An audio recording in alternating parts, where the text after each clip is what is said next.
Senator McLaren.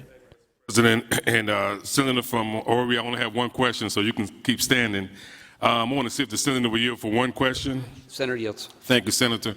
Throughout this debate, I've heard, I think I heard correctly, a lot of discussion about the medical marijuana, your bill, and I think you were saying that right now people are being forced to buy marijuana illegally, and it's cheaper, but with your bill, they can buy it legally, but it would be more expensive. I think that's the kind of concept I heard about the cost of the different costs of the marijuana. I think, and again, I'm not in the business, medical cannabis business, but anytime you've got a product that's got to go through the degree of quality control and testing and packaging, it's obviously got a lot more overhead costs associated with cost of goods sold than somebody on the street who's selling you a dime bag. So the one question I have is that if medical marijuana is going to cure or at least ease symptoms for so many major illnesses, cancer,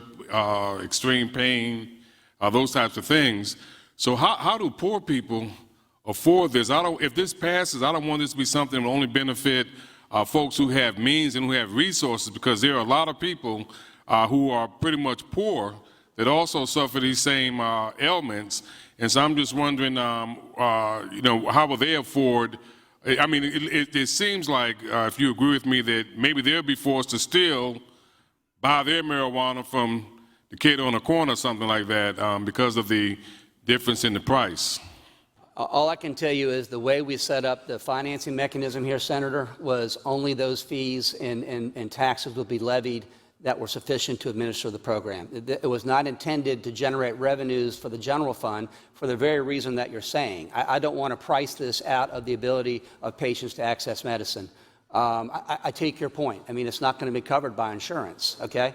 If there is something constructive that you would want to propose in regard to assisting individuals of lesser means to access the medical cannabis, I think that'd be a worthwhile thing to consider.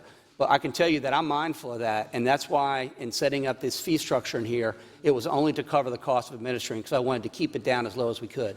Thank you. I just caught that, and I said, well, if this passes, then, based on what I'm hearing, poor people still will not have access to it, most likely. But I thank you for answering my question. Yes, sir.